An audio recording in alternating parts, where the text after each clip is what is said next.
Sí, estimado amigos, como le habíamos prometido, hoy hacemos una programación diferente, es decir, con motivo del Día de los Muertos, vamos a intentar detenernos un poquito más sobre lo que significa la resurrección de Jesús y nuestra resurrección.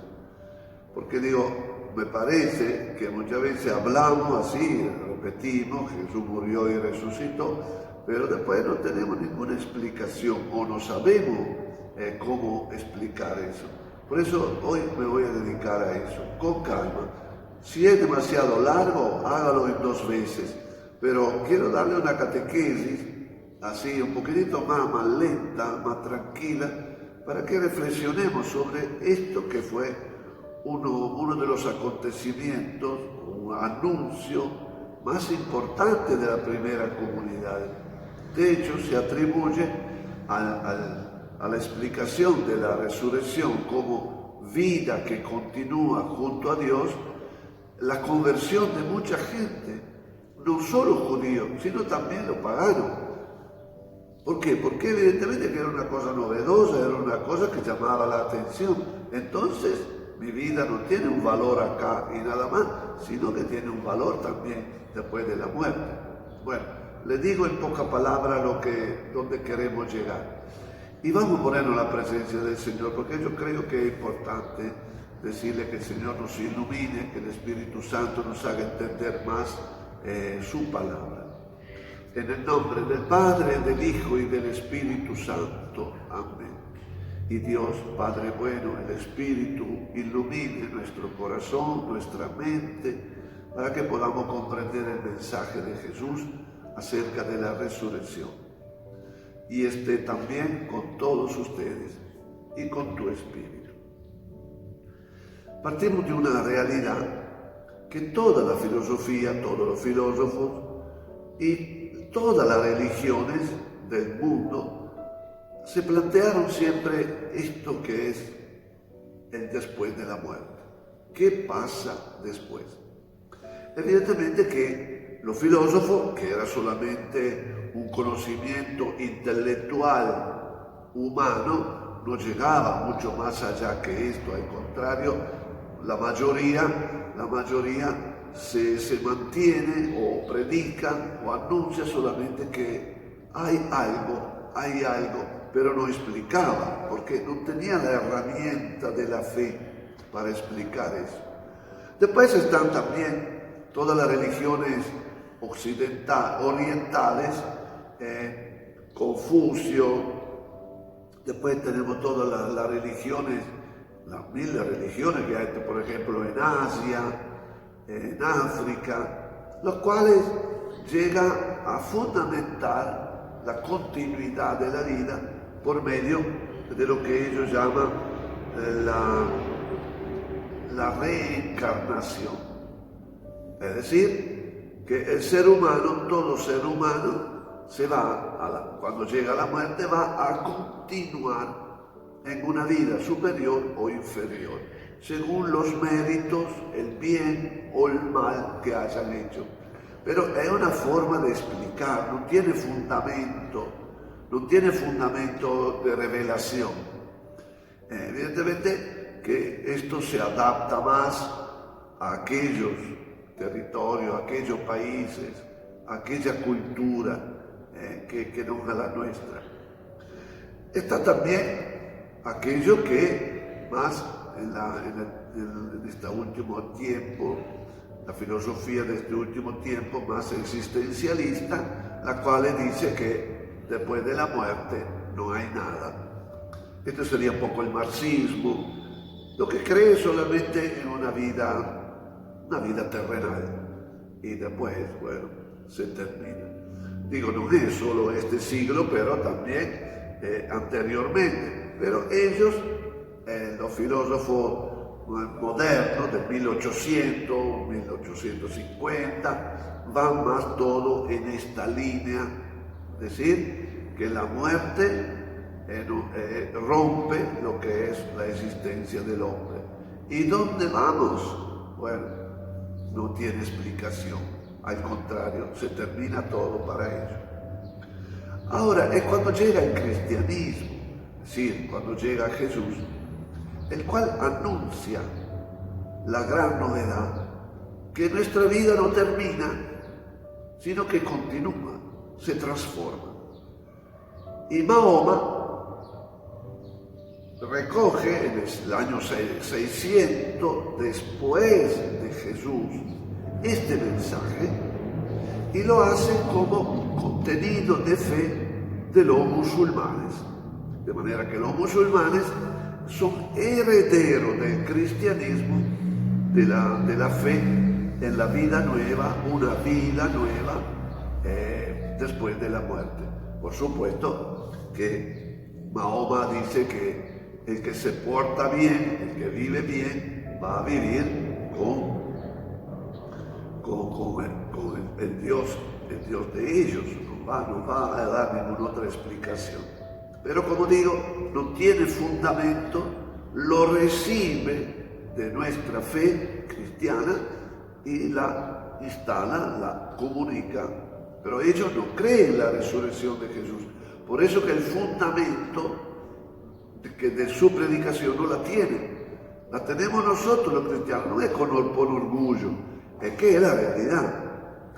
Porque justamente es sobre la resurrección de Jesús que se fundamenta la existencia de una vida nueva después de la muerte. Y lo dice claramente Jesús, capítulo 11 del Evangelio de Juan, versículos 15, 25, todo el discurso de Lázaro, donde Jesús mismo a un cierto momento dice: yo soy la resurrección y la vida. El que vive y cree en mí, aunque muera físicamente con la muerte, vivirá. Bueno, esto es los términos más claros con los cuales nosotros tenemos expresado la sobrevivencia, la vivencia nueva después de la muerte. Bueno, después este mensaje está recogido por los primeros cristianos y traducidos en el mensaje esencial del cristianismo. Y será Pablo, en la primera carta a los Corintios, en el capítulo 15, donde desarrolla este tema, porque los cristianos le preguntan. Pablo había pasado predicando a Corinto y había ciertamente hablado de la vida nueva después de la muerte, pero una predicación no alcanza. Entonces, cuando Pablo está lejos, los cristianos le preguntan, porque entre ellos había discusiones. Se ve que vio que un tema delicado no lograba entenderse. Y Pablo le responde. Estamos, como le decía, en el capítulo 15 de la primera carta a los Corintios. Las argumentaciones son un poco oscuras porque evidentemente que Pablo no tenía las herramientas que tenemos hoy. En síntesis, vamos a lo nuestro. Lo siguiente, ¿por qué nuestra fe en la resurrección, nuestra personal, tiene un fundamento? ¿Por qué? Lo dice Pablo, como Jesús murió y resucitó, así nosotros, eso es lo que sirve para nosotros, morimos y resucitamos con Jesús. Por eso le decía que el fundamento de nuestra fe en la resurrección nuestra está fundada en la resurrección de Jesús. Ahora, un ratito, ¿qué pasó en la resurrección de Jesús? Porque nosotros hablamos pero no especificamos nada. Sucede lo siguiente, que justamente recuerda cómo Jesús murió en la cruz, todo el mundo abajo de la cruz llora, otro contento y feliz porque por fin lo sacaron de encima, todas estas posiciones humanas. Y Jesús muere físicamente, lo maltrataron tanto, ya no tenía más fuerza, le faltaba aire, murió ahogado en medio a tanto dolor. Pero ahí no termina la historia. Esto llegaremos todo hasta este punto. Interesa saber después, la resurrección, el día de Pascua, los cristianos hacen la experiencia de aquel que muchos de ellos lo habían visto en la cruz, que lo habían visto muerto, ahora vive. Ahora está de nuevo en medio de ellos. Acá intervino algo, acá pasó algo, porque que haya muerto, murió, que haya muerto, murió, pero ¿y ahora por qué está vivo? Y ahí viene el sentido de la resurrección. La resurrección es una intervención divina del Padre sobre Jesús hombre, humano, y lo resucitó. ¿Qué significa? Significa que lo colocó. Jesús entró, Jesús participa de la vida divina del Padre. Estamos hablando de Jesús humano, de Jesús como nosotros, que comía, bebía, caminaba, iba y venía, curaba, sanaba, iba a la escuela. Este Jesús humano, bueno, entró en la vida de Dios. Ahora es parte de la vida divina del Padre. Es una maravilla.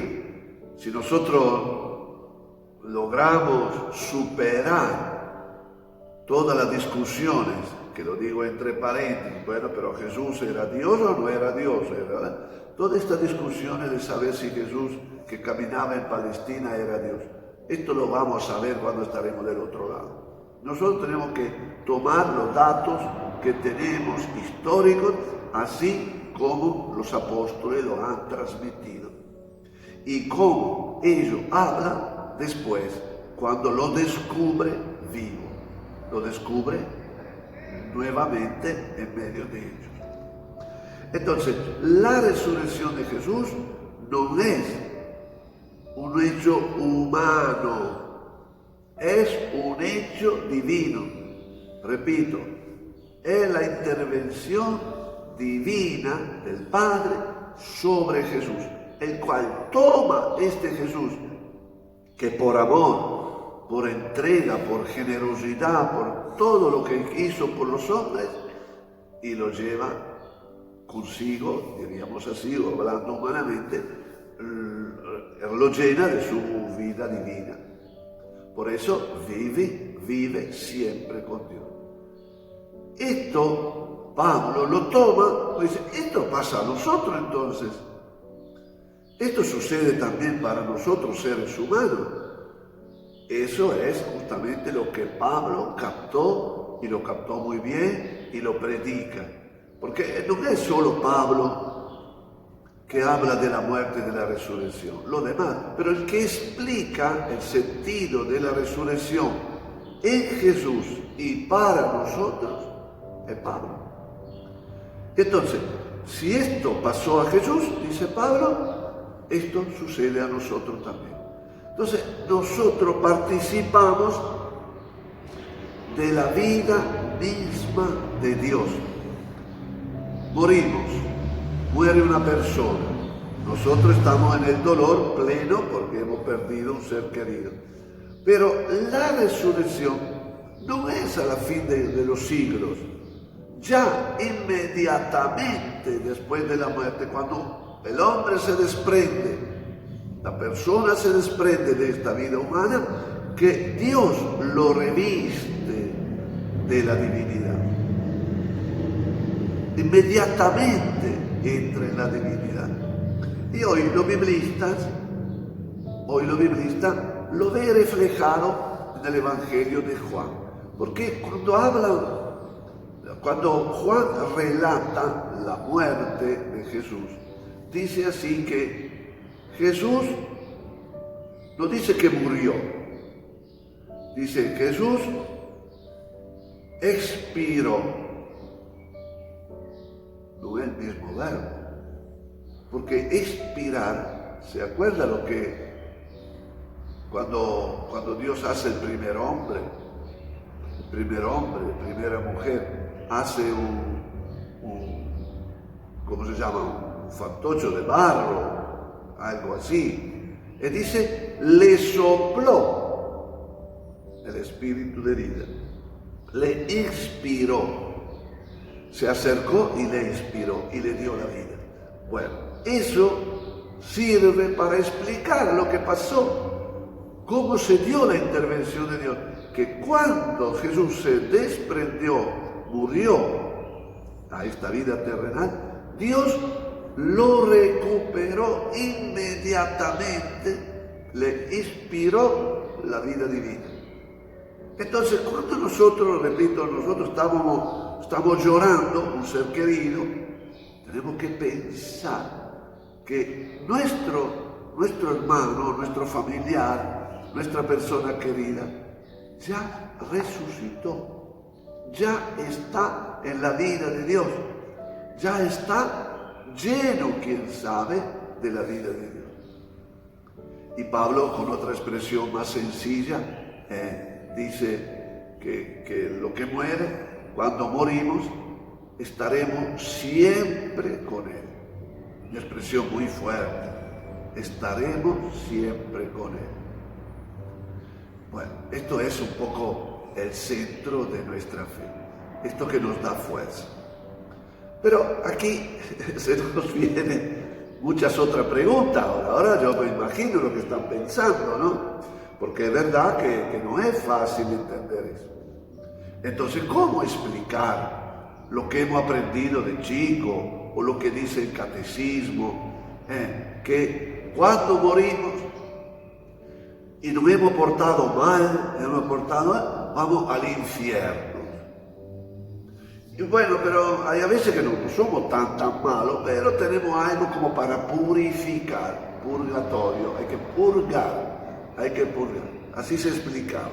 No, el que se porta bien va al cielo. ¿Cómo explicar todo eso? Evidentemente, cuando muchos años después, ¿no?, la Iglesia busca de explicar qué sucede después, que nadie sabe qué sucede, cómo sucede, entonces retoma una explicación que viene no del cristianismo, lo toma de la otra religión y de las otras filosofías. Porque no es justo que uno que se portó mal, que odió, que mató, que violó, toda esta cosa, vaya con Dios. El asunto es el siguiente: con esta mentalidad nosotros mostramos un Dios castigador, el Dios que te castiga porque te portaste mal, el Dios que te pide que haga un poco de sufrimiento purgatorio porque tenés muchas cosas para arreglar todavía. Dios, ¿cómo se complica? ¿Cómo se explica hoy eso? ¿Cómo se da? Nosotros tenemos la certeza de que Dios va a tomar posición sobre la vida de cada uno. Él la conoce mucho mejor de nosotros, todos los obstáculos que hayamos tenido, todos los problemas que hayamos tenido en la vida y muchas cosas más. La maldad que hemos vivido, todas las cosas nuestras. Entonces, ¿qué sucede? Sucede lo siguiente: no es que Dios te castiga, Dios nos va a dar la divinidad, la plenitud de la divinidad, porque Dios no es un tacaño, te da todo. Pero ¿qué pasa? Él es el recipiente que cambia. Si vos tenés un recipiente pequeño, porque tuviste una vida, bueno, desgraciada, pero algo habrá hecho bueno, ¿no? Entonces Dios tiene en cuenta esto va a ser el recipiente que va a ser llenado de la divinidad. Estamos explicando en forma humana, ojo, no lo tomen al pie de la letra eso. Y lo mismo, si nosotros tenemos que ser purificados por nuestra debilidad pequeña de la vida, de nuestra duda, nuestra imprecaciones contra Dios, qué sé yo, que muchas veces no nos hemos portado bien con lo demás, al ver a Dios, esto es la purificación, a ver la grandeza de Dios. Con su luz, hablo un poco en poesía ahora, ¿no? Con su luz nos va a llenar y purificar. Es decir, este encuentro nuestro con Jesús, en base al amor que tenemos adentro en nuestro corazón, va a ser lo que te va a llenar de Dios, que te va a llenar de la divinidad. Y estaremos siempre con eso. Por eso sea lo que llamamos el infierno, que ya le hemos explicado, no es que Dios te castigue, es que vos, nosotros, no tenemos mucha capienza, no tenemos mucha capacidad de contener a Dios, diremos que lástima, no poder gozarlo completamente, no poder gozar de Dios una cosa tan extraordinaria como es. Pero lo elegiste vos, lo elegimos nosotros. Y lo mismo el purgatorio le estaba diciendo, es decir, es Dios que te investe de toda su majestad, de toda su bondad, de todo su amor, de toda belleza que Dios es, y te da, y te purifica, y te llena, podemos decir, el recipiente que vos le presentás. Y cuando iremos al cielo, el cielo es donde está Dios, no es un lugar, es la plenitud de la divinidad. Y ahí estaremos, quién sabe, con diferentes grados, también seremos capaces de recibir esta belleza, esta grandeza de Dios. Esto es lo que nos va a diferenciar. Cuando nosotros leemos en el Evangelio, Jesús, el que titulamos el juicio universal, no es que Dios mande de un lado lo bueno y mande por un lado lo malo. No es Dios que hace la selección. Esta es una forma literaria, humana, de explicar cómo habrá una diferencia de trato. Pero la diferencia de trato no la hace Dios. Es fruto de lo nuestro, de lo que hemos actuado en esta vida. Dios interviene siempre de la misma forma, con amor, con plenitud, con su gracia, todo lo que... Pero si en la vida no hemos actuado bien, no hemos vivido bien, por eso el juicio será sobre el amor, porque Dios no te pregunta, no nos va a preguntar, ¿vos qué hiciste en la vida? ¿Qué hiciste? Yo era emperador, supongamos, yo era cura, yo era papa. No te va a preguntar eso. Te pregunta cuánto has amado. Estaba enfermo, veniste a visitar, estaba desnudo y me ha vestido. Son toda la famosa obra de misericordia, son todo gesto concreto de amor, que será la base por la cual Dios no es que nos castigue, es Dios que nos da la plenitud de su amor. Y eso es lo que nos salva. Esto es vivir la resurrección. Bueno, muchas cuestiones también habrá atrás de ustedes, ahí ahora se pone, no se ponga histérico, por favor, al contrario, vamos a meditarlo, vamos a pensarlo, pero me parece que así todos los biblistas, los teólogos que uno lee, que uno está con lenguaje diferente, con lenguaje más apropiado a la cultura donde ellos predican, van todos por este lado. Y yo tomo como base el cardenal Martini. Cardenal Martini, el gran biblista que falleció, era obispo de Milán, y él justamente explicaba esto. ¿En qué consiste la muerte de Jesús? ¿Y qué son los frutos de esta muerte? En la resurrección, pero con diferente grado. Y bueno, y somos nosotros lo que tiene que decidir desde ya. Pero esta catequesis que yo le di, vale la pena que la repiense, que la pensemos. Y también que tengamos el coraje de predicarlo. Cuando estamos con una persona que perdió su familiar, que perdió, que está llorando, está en la tristeza, no le diga tantas cosas, no le diga, sienta de verdad que le están comunicando la palabra de Jesús. Dígalo con palabra propia, con la palabra que ustedes sienten. No vaya a darle tantos sermones, porque en aquel momento, cuando perdemos un ser querido, necesitamos consuelo, necesitamos cosas claras, no mucha explicación. Y decirle claramente que tu familiar ya está junto a Dios, ya está al lado de Dios. Después, nosotros no sabemos mucho más que esto, pero Él está gozando de la presencia de Dios. Acá hay un canto que hacemos aquí en la iglesia, ¿no? Que es atribuido a Agostino, a San Agustín.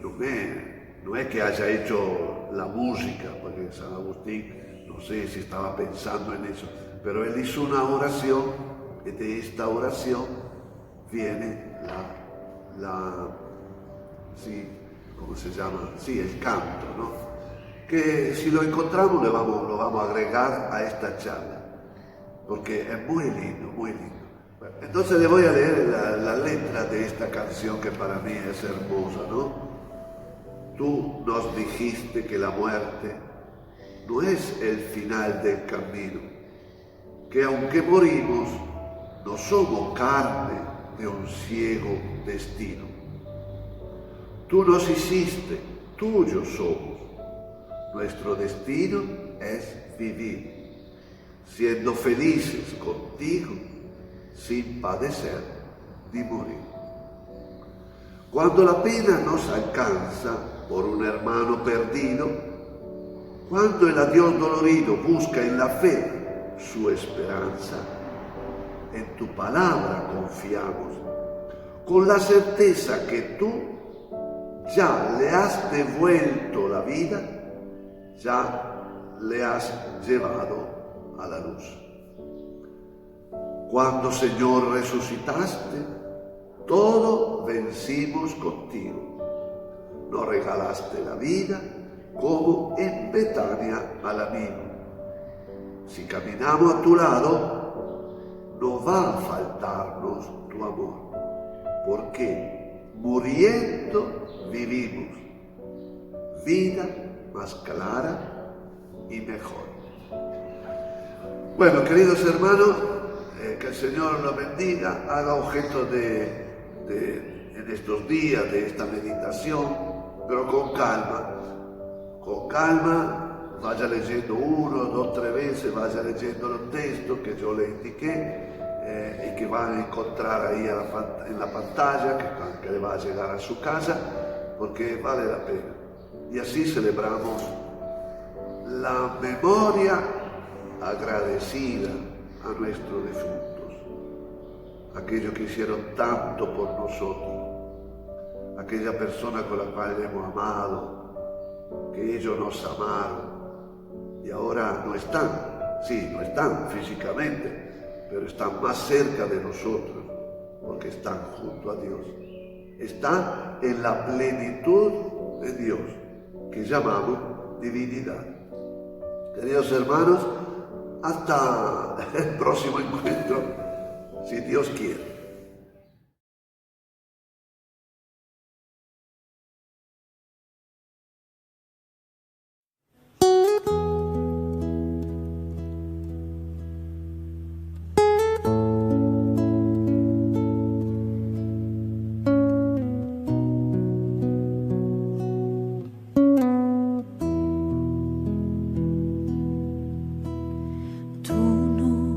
Dijiste que la muerte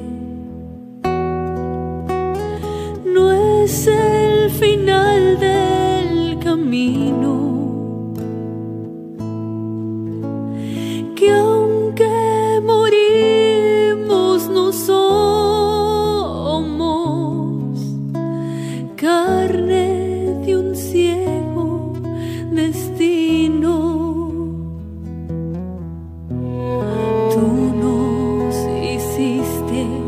Tuyos somos, nuestro destino es vivir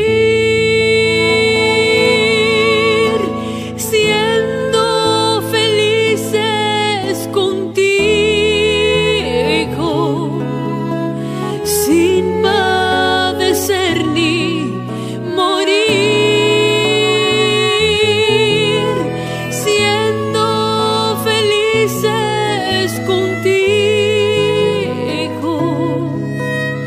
sin padecer ni morir. Cuando la pena nos alcanza por un hermano perdido, cuando el adiós dolorido busca en la fe su esperanza, en tu palabra confiamos, con la certeza que tú